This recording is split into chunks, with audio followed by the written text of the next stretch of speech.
Hello everyone, welcome to Aryan classes. दोस्तों, आज हम लोग हिंदी का भाग 8 इस पे टेस्ट लगाएंगे। ठीक है, तो अभी तक जिन्होंने भी हमारे इस चैनल को सब्सक्राइब नहीं किया है वो ज़रूर से ज़रूर कर लें, ताकि आपको भी आसानी हो। और कमेंट में ये ज़रूर बताइएगा कि आपका कितना आंसर सही हुआ है। ठीक है, चलिए हम लोग वीडियो शुरू करते हैं। वीडियो को लाइक कर दीजिएगा। हिंदी भाषा भाग 8। क्वेश्चन है, निम्नलिखित में से किस शब्द का वर्तनी सही नहीं है। ठीक है, हमारा पहला ऑप्शन है समुन्नतशील, श्रेष्ठ, शाश्वत, यावत जीवन। तो इसका जो आंसर होगा ना, ये हो जाएगा ऑप्शन नंबर डी, यावत जीवन। ठीक है, नेक्स्ट है, गजानन शब्द में कौन सी संधि है। दीर्घ स्वर संधि, गुण स्वर संधि, वृद्ध स्वर संधि और अयाधि स्वर संधि। तो गजानन शब्द जो है उसमें ये है दीर्घ स्वर संधि। ठीक है, नेक्स्ट है, पुरोहित शब्द में कौन सी संधि है।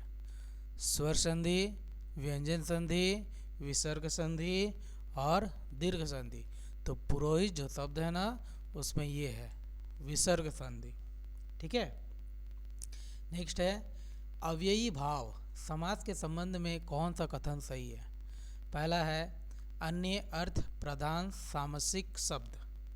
ठीक है, दूसरा है उभय पद प्रधान सामसिक शब्द, तीसरा है पूर्व पद प्रधान सामसिक शब्द और चौथा है उत्तर पद प्रधान सामसिक शब्द। ठीक है, तो इसके लिए अव्ययी समास में ये ऑप्शन नंबर सी सही है, पूर्व पद प्रधान सामासिक शब्द।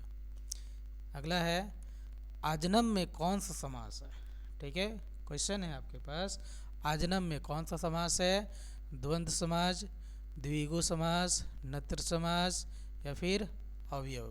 तो आजनम में कौन सा समास है, तो इसके लिए हम लोग का आंसर होगा ये अव्ययी भाव समास है।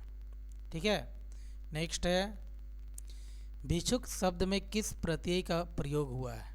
पहला है तद्धित, दूसरा कृत, तीसरा तद्वितीय विशेषण और नेक्स्ट है इनमें से कोई नहीं।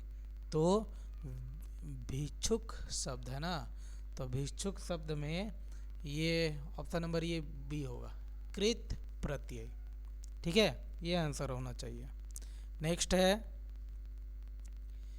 अत्यंत शब्द में किस उपसर्ग का प्रयोग हुआ है।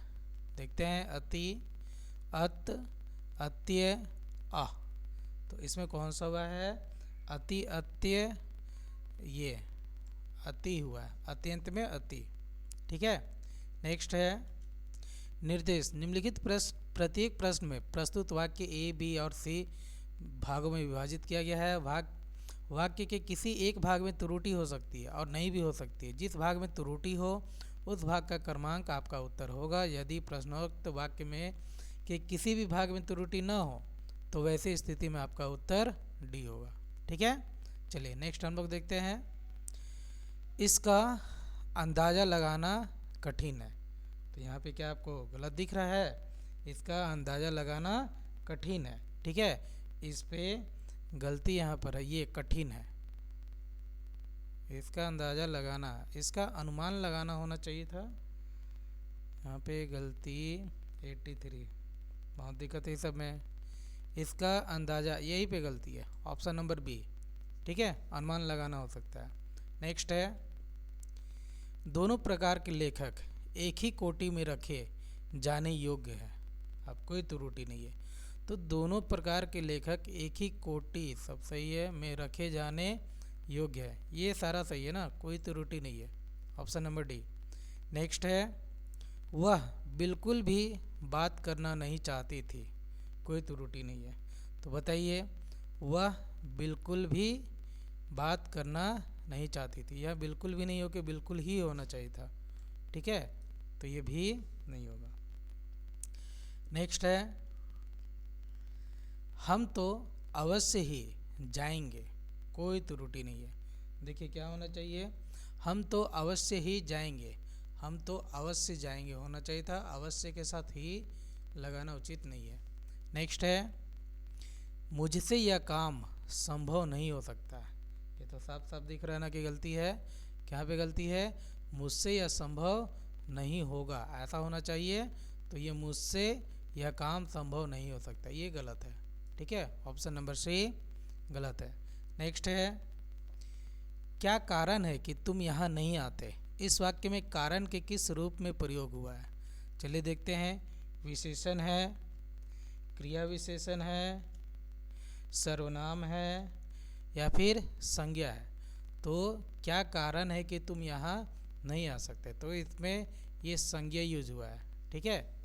नेक्स्ट है, आँख मारना का क्या अर्थ है।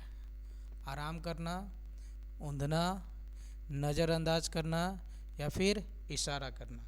तो जाहिर सी बात है, आप लोग जानते ही हैं, आँख मारना का इशारा करना। ठीक है। नेक्स्ट है, नदी नाव संयोग का अर्थ क्या है। देखते हैं। समान गुण वालों का मिलन, विपरीत स्वभाव वालों का मिलन, अल्पकालिक संबंध या फिर शाश्वत संबंध। ठीक है। तो इसका जो आंसर है ना, नदी नाव संयोग का अर्थ ये अल्पकालिक संबंध होगा। ठीक है, नदी नाव में अल्पकालिक संबंध होगा। नेक्स्ट है, पीपर पात सरिसमन डोला। इस पद में किस अलंकार का प्रयोग हुआ है। देखते हैं। पहला है उपमा, दूसरा है वक्रोक्ति, तीसरा है श्लेष और डी है अनुप्रास। तो पीपर पात में ये उपमा अलंकार का प्रयोग हुआ है। नेक्स्ट है, निम्नांकित में से कौन सा शब्द फारसी है। फारसी शब्द देखना है ना हम लोग को। चलिए देखते हैं। मुफ्त, तरक्की, सुराग, बाल्टी, ये है मुफ्त। ठीक है, मुफ्त। नेक्स्ट है, कालीन शब्द का उद्गम किस भाषा से है। तो कालीन शब्द का उद्गम अरबी से है, तुर्की से है, फारसी से है, पाली से है। तो कालीन शब्द जो है ना, ये इससे है, बी तुर्की से। नेक्स्ट है, अंबर शब्द का विलोम क्या होता है। तो चलिए भाई देखते हैं। अवनी, धरा, पाताल, सागर। तो अंबर ऊपर है, पाताल नीचे है। ठीक है। नेक्स्ट है, अभिराम शब्द का पर्याय क्या है। सचल, सलज, निर्भीक या फिर सुंदर।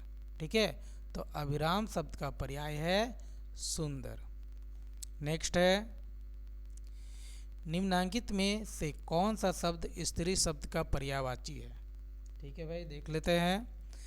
अंगना, अंग, अंत्य, अंब। तो स्त्री, ये जो शब्द है आपका स्त्री, इसका पर्यायवाची ये है अंगना। ठीक है। नेक्स्ट है, आग्नेय निम्नांकित में से किसका विशेषण है।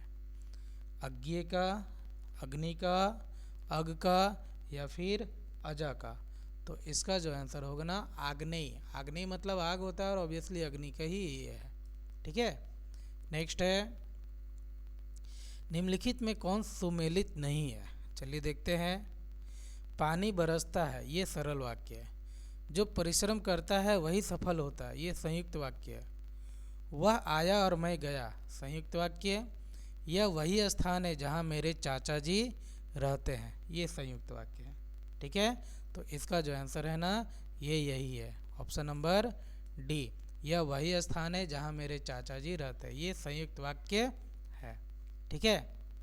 नेक्स्ट है, लड़कों से उठा नहीं जाता। इस वाक्य में किस वाच्य का प्रयोग हुआ है। पहला है कर्मवाच्य, दूसरा कृतिवाच्य, तीसरा भाववाच्य और इनमें से कोई नहीं चौथा। तो लड़कों से उठा नहीं जाता है, इसमें ये ऑप्शन नंबर सी आएगा आपका, भाववाच्य। ठीक है ना। नेक्स्ट है, पलंगड़ी किस प्रकार का शब्द है। पहला निरर्थक, दूसरा विशेषार्थक, तीसरा उन्नार्थक और डी नामवाचक संज्ञा। तो ये सभी से कुछ नहीं है, ये ऑप्शन नंबर सी इसका आंसर है। तो दोस्तों, यहाँ तक बने रहने के लिए धन्यवाद। आप सभी ज़रूर अपना कमेंट में बताएं कि आपने कितना सही किया। ठीक है, थैंक यू।